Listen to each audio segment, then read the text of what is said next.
not sad, my lord. Sad, loved queen? If by an effort to the will I could annul the ever-present past, disperse the gaunt and gloomy ghosts of bygone deeds, or bind them with imperishable chains in caverns of the past incarcerate, then could I smile again, but not till then. Oh, my dear lord, if aught there be that gives thy soul unrest, tell it to me. Well-loved and faithful wife, tender companion of my faltering life, yes, I can trust thee. Listen then to me. Many years since, when but a headstrong lad, I wrote a 5-act tragedy. Indeed? A play writ by a king. And such a king! Finds a ready market. It was read at once, but ere 'twas read, accepted. Then the press teemed with portentous import. Elsinore was duly placarded by willing hands. Now we know that walls have ears. I gave them tongues, and they were eloquent with praise. Even the dead walls? Aye, the deader they, the louder they proclaimed. Oh, marvelous. The day approached. All Denmark stood agape. Arrangements were devised at once by which seats might be booked a 12-month in advance. The first night came. And did the play succeed? In one sense, yes. Oh, I was sure of it. A farce was given to play the people in. My tragedy succeeded that. That's all. And how long did it run? About 10 minutes. Ere the first act had traced one half its course, the curtain fell, never to rise again. And did the people hiss? No, worse than that, they laughed. Sick with the shame that covered me, I knelt down, palsied in my private box, and prayed the hearse and catacomb dead might quit their vaults and claim me for their own. But it was not to be. Oh, my good lord, the house was surely packed. Oh, it was, by me. My favorite courtiers crowded every place. From floor to floor, the house was peopled with a sycophantic crew. My tragedy was worse than even sycophants could stand. Was it, my lord, so very, very bad? Not to deceive my trusting queen, it was. And when the play failed, didst thou take no steps to set thyself right with the world? Oh, I did. The acts were 5, though by 5 acts too long, I wrote an act by way of epilogue, an act by which the penalty of death was meted out to all who sneered at it. The play was not good, but the punishment of those who laughed at it was capital. Think on no more, my lord. Now mark me well. To cheer our son, whose solitary taste and tendency toward long soliloquy has much alarmed us, I, unknown to thee, have sent for Rosencrantz and Guildenstern. Who? 2 merry knaves, kin to Polonius, who will devise such revels in our court, such antic schemes of harmless merriment, as shall abstract his meditative mind from sad employment. Claudius, who can tell but that they may divert my lord as well? They are here. My homage to the queen. In hot obedience to the royal hest, we have arrived, prepared to do our best. We welcome you to court. Our chamberlain will see that you are suitably disposed. Here is his daughter. She will hear your will and see that it receives fair countenance. Ophelia! Rosencrantz and Guildenstern! This meeting likes me much. We have not met since we were babies. The queen hath summoned us, and I have come in a half-hearted hope that I might once more claim my baby love. Alas, I am betrothed. Betrothed to whom? To Hamlet. Oh, incomprehensible. Thou lovest Hamlet? I said not so. I said we were betrothed. But what's he like? alike for no 2 seasons at a time. Sometimes he's tall, sometimes he's very short, now with black hair, now with a flaxen wig, sometimes an English accent, then a French, then English with a strong provincial burr. Once an American and once a Jew, but Danish? Never. Take him how you will. But strange to say, whate'er his tongue may be, whether he's dark or flaxen, English, French, though we're in Denmark AD 1062, he always dresses like King James the First. Oh, he is surely mad. There again, opinions are divided. Some men hold that he's the sanest far of all sane men. Some that he's really mad, but shamming sane. Some that he's really sane, but shamming mad. Some that he will be mad. Some that he was. Some that he couldn't be. But on the whole, as far as I can make out what they mean, the favorite theory is somewhat like this. Hamlet is idiotically sane with lucid intervals of lunacy. We must devise some plan to stop this match. Hey, many years ago, King Claudius was guilty of a 5-act tragedy. The play was damned, and none may mention it under pain of death. We might contrive to have him play the piece before the king and take the consequence. Impossible, for every copy was destroyed. But one, my father's. What? In his capacity as our Lord Chamberlain, my father has 1 copy. This night, when all the court is drowned in sleep, will creep with stealthy foot into his den, and there abstract the precious manuscript. The plan is well conceived, but take good heed. Your father may detect you. Oh dear, no. My father spends his long official days in reading all the rubbishing new plays. From 10 to 4, at work he may be found, and after that, my father sleeps exceeding sound. Huff!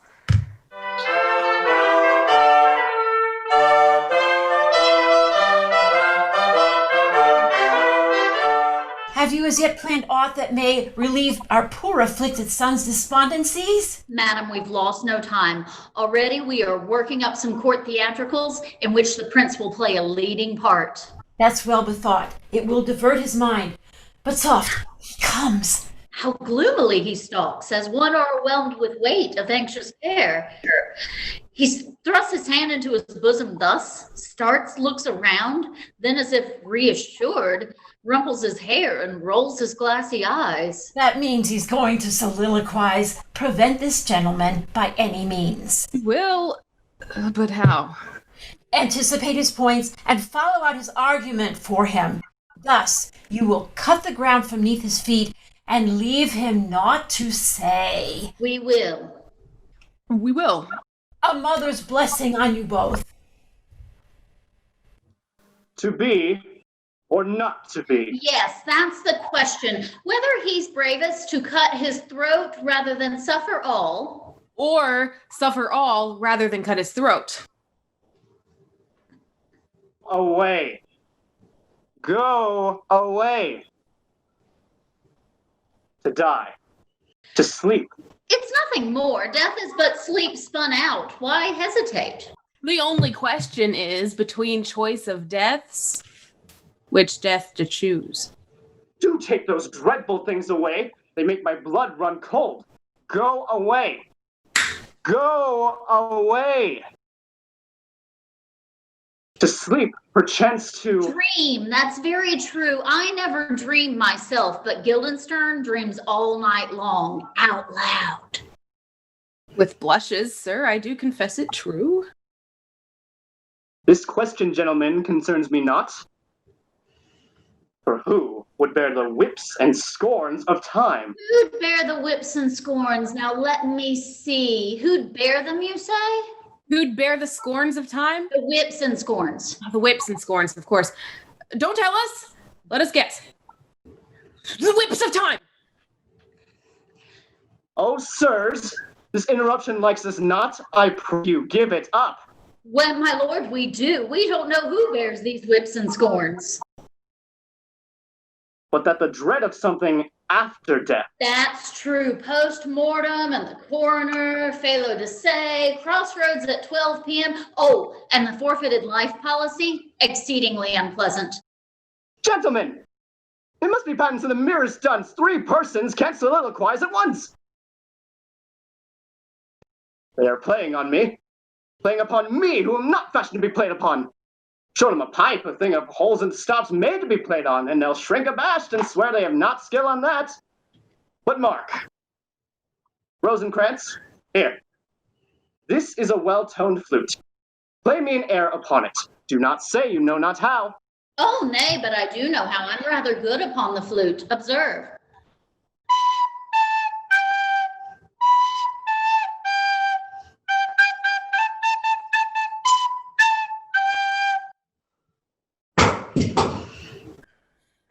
Oh, thank ye. Everything goes wrong. Rosencrantz, Well, I found the manuscript, but never put me to such work again. why? What has happened that you tremble so? Last night, I stole down from my room alone and sought my father's den. I entered it. The clock struck 12, and then, oh, horrible! From chest and cabinet there issued forth the moldy specters of 5,000 plays, all dead and gone, and many of them damned. I shook with horror.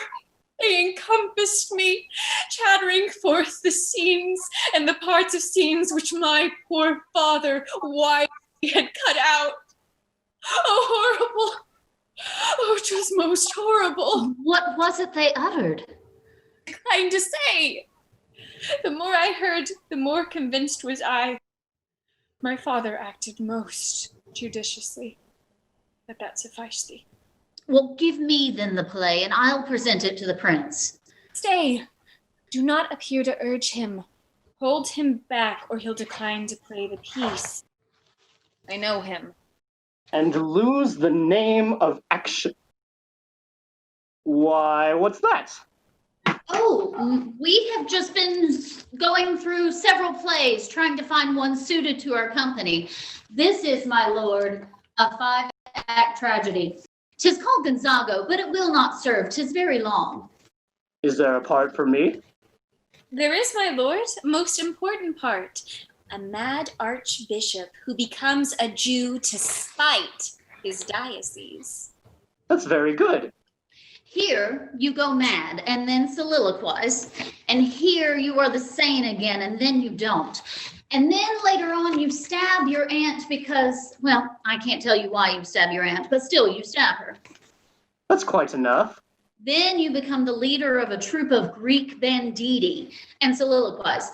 And after a long and undisturbed career of murder tempered by soliloquy, you see the sin and folly of your ways and offer to resume your diocese. Oh, but just too late, because then, terrible to tell, just as you are repenting in soliloquy, the bench of bishops seize you unawares and blow you from a gun. That's excellent. That's very good indeed. We'll play this piece. But pray consider, all the other parts are insignificant. What matters that? We'll play this piece. But the plot's impossible, and all the dialogue bombastic stuff. I tell you, sir, that we will play this piece. Bestir yourselves about it and engage all the most fairly famed tragedians to play the small parts, as tragedians should. A mad archbishop. Yes, that's very good.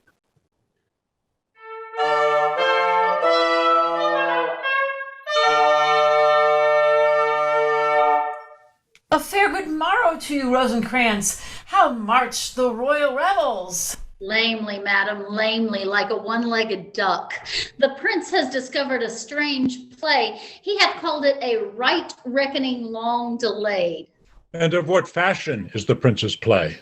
'Tis an excellent poor tragedy, my lord, a thing of shreds and patches welded into a form that hath mass without consistency, like an ill-built villa.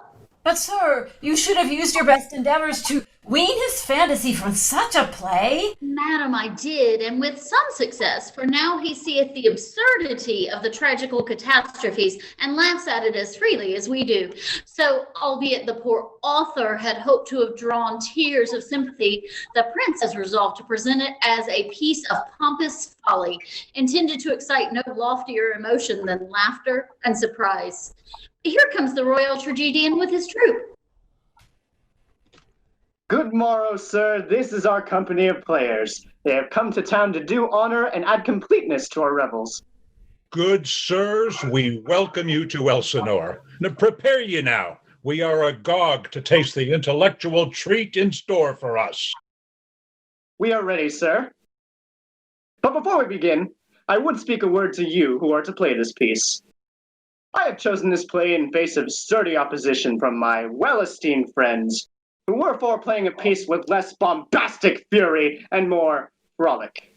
But I thought this a fit play to be presented for reason of that very pedantical bombast and windy, obtrusive rhetoric that they do rightly despise.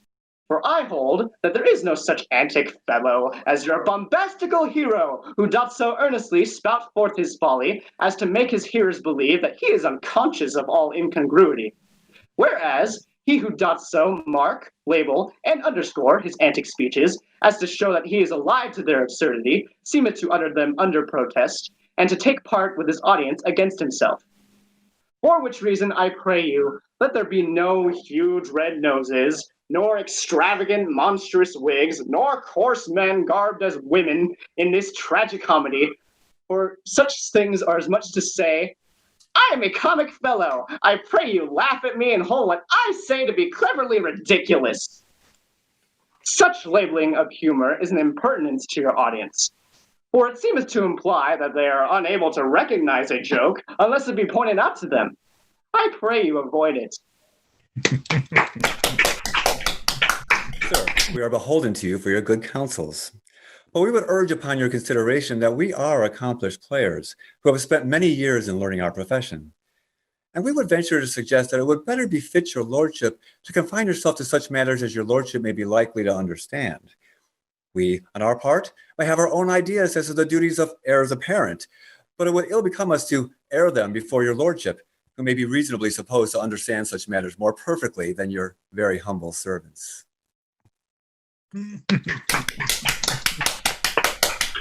Come, let's take our places. Gather round that all may see this fooling. Here's a chair in which I shall find room to roll about when laughter takes possession of my soul. Now we are ready.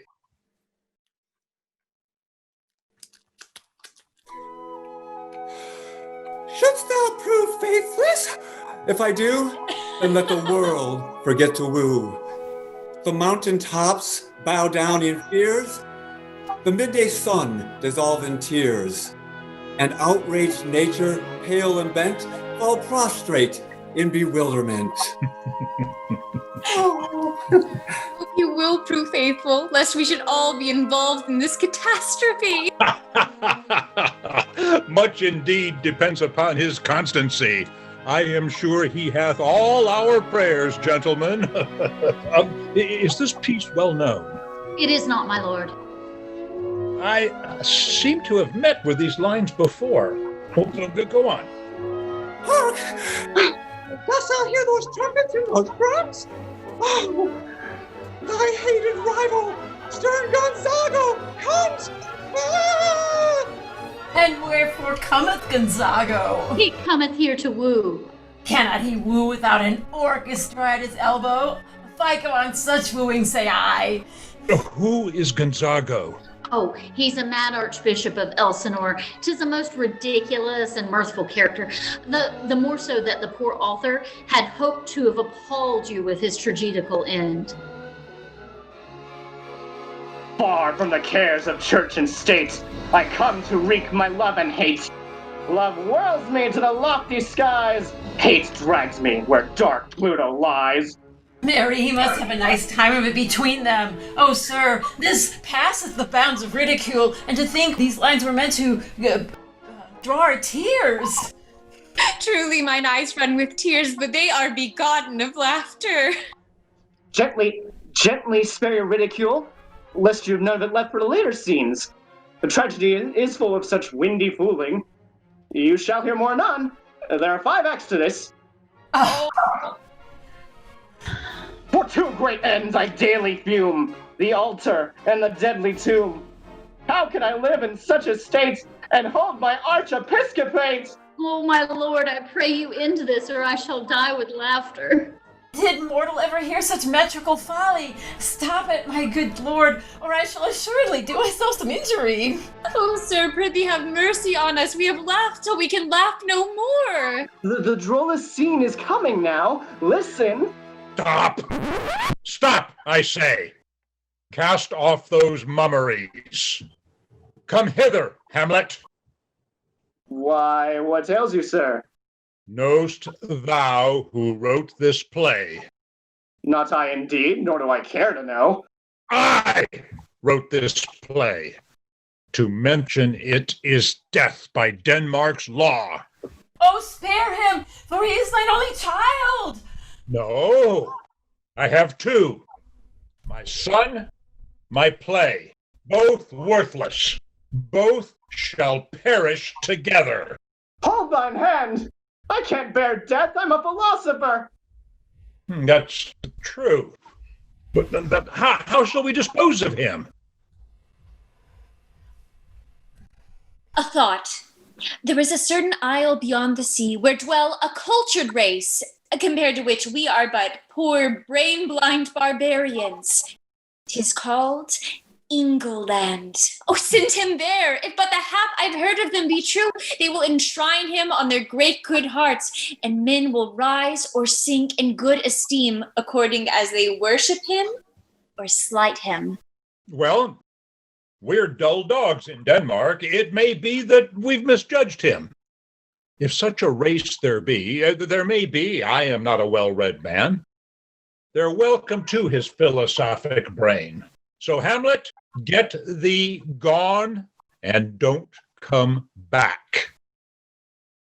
To England!